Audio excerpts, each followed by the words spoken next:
Hey everybody, welcome back to Sophisticakes by Mary. For this video, I'm going to show you a more sophisticated style of design. And in this cake, I used 3 different techniques with wafer paper. Each one of them are fairly simple, and I think it really adds a lot of texture to this cake.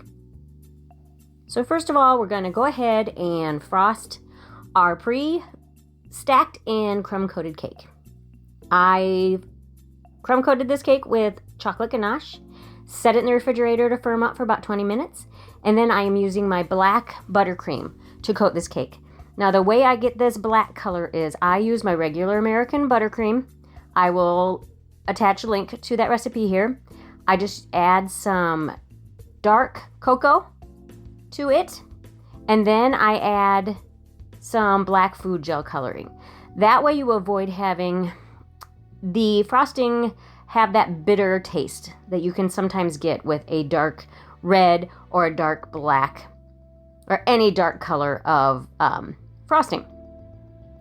But with the black in particular, you can add the cocoa powder to it first, and that helps. I actually wouldn't use that with the red because that would make it more of a blood red color, I feel. Not a bright red, so not real appetizing unless it's, Halloween time, then that would be fine too. But for the black, go ahead and add the cocoa powder. And I add the dark cocoa powder because that adds just a little bit more of a base color. Now once you get that on there, go ahead and wipe off your extra off the board. And we'll get started with the first wafer paper technique here. I am just using a hole punch cutter. I'm not sure what this is called. This is actually sold with the Cricut tools that you can get at a craft store. I will try to find a link for these as well. And I'm just using 2 different sizes of circular cutters.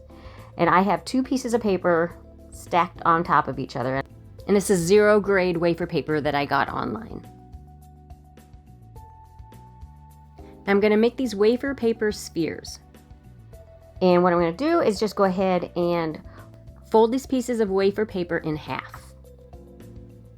I did 14 of them total for each ball. You don't have to do that many if you don't want to, but I wanted it to have a lot of different pieces of paper in it. It reminds me of those Christmas or Halloween decorations back in the day where you unfold them and you have all that different paper that's all like, what's the word I'm looking for? Folded together. There's a word I'm looking for, but I can't find it. And to get these to stick to each other, I am just adding water to where the fold line is. Just a little bit of water. I just sprayed some water on the plate and I'm just kind of dipping them in the water. Don't oversaturate these because rice paper, I'm sorry, I keep saying that. I always do that. Wafer paper will melt. So just add just a tiny bit and stick them to each other. They will stick to each other. If you would feel more in control, go ahead and just dip a paintbrush, a food dedicated paintbrush into the water, like I'm doing here, and attach it that way. And once those have set aside and had a chance to kind of dry out a little bit, you can do that.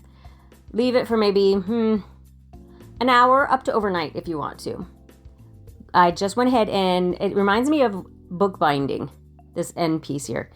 Just stick those together and then take your end pieces and glue those together with the water as well. And I'm just using my scribe tool or my veiner to separate the pieces of paper. Because if you let them dry too wet, it's hard to separate them, so you get some separation in between the pieces of paper.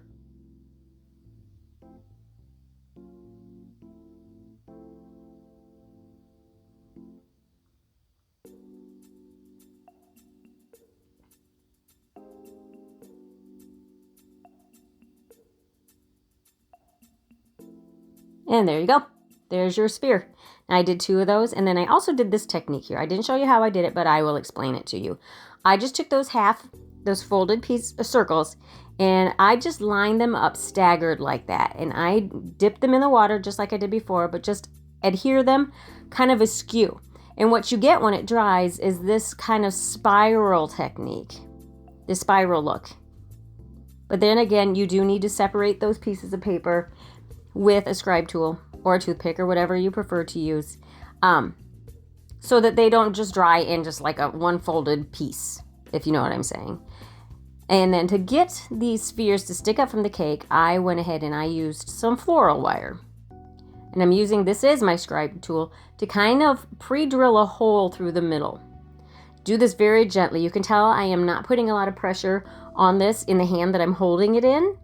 You just want to kind of give it some support. And once you get that hole in there, dip your wire in some, I use piping gel, and stick it into that hole.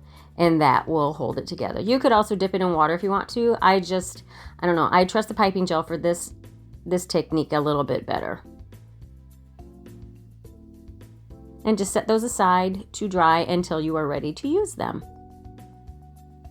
Now I did use some macarons in this cake as well.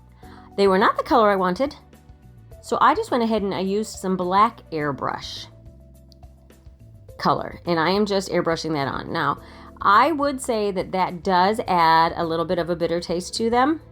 There's really no avoiding that if you're going to add your color to the shells afterwards. Black is a hard color to get with macarons. So I would just, warn your customer that, it might be a little bit on the bitter side, but they're still yummy. So now we're going to make the wafer paper tool, crinoline. There's different words for this. I did this in a previous video that I just uploaded last week with a little bit more detail, and I give credit where credit is due. I did not come up with this technique. This is just, I like to use it, and I wanted to use it in a color, in black as well. I thought that would be really sophisticated. So I made some white ones and some black ones. And what you're basically doing is adding water to the crushed up wafer paper, and then you are putting it on your skillet, your nonstick skillet, and moving it around. The bubbles that are created when it boils, when it cooks like that, it's what creates the different pockets in that laciness. And to add the black, I just used some black colored dust.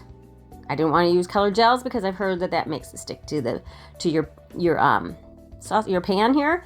So I'm trying to avoid that. And this pan, you'll see, I'm not really doing full circles here because I have a spot in my pan that has, you can see it right there. It's been worn off from use, and these were, the crinoline pieces were sticking to it. I need to get a new pan. But isn't that pretty? I think the black worked out really pretty. And I also wanted some wavy textured strips of wafer, I keep doing that. That's right, wafer paper, not rice paper. I use both. I apologize. So I'm just cutting in wavy lines and making sure they're tapered on each end. And that is just a clothes steamer that I have on, and you just run it in front of your steam a little bit just to get a little bit of a bend, kind of a softness, ruffliness on the ends of those pieces of paper, just to give it some movement. And here I'm just marked out the pattern that I wanted.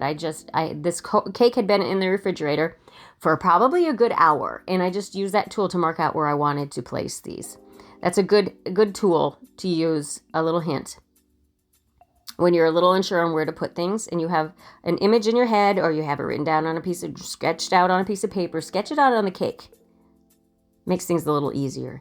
And I'm just attaching these with some more piping gel. That piping gel is wonderful. You can use it for so many different things. Now you might have to mess around with these. Sometimes they want to fall off before they're set up, or they just want to move around a little bit. Just be patient. And if you need to use toothpicks to hold them in place while they set up, that is fine. Just remember to take them out. Or if they're in a place where you need them, like you'll see with these macarons, that's how I got them to stick to the cake too. Just tell your client that they are toothpicks. Just communicate with them. And then I'm using piping gel to attach the crinoline also.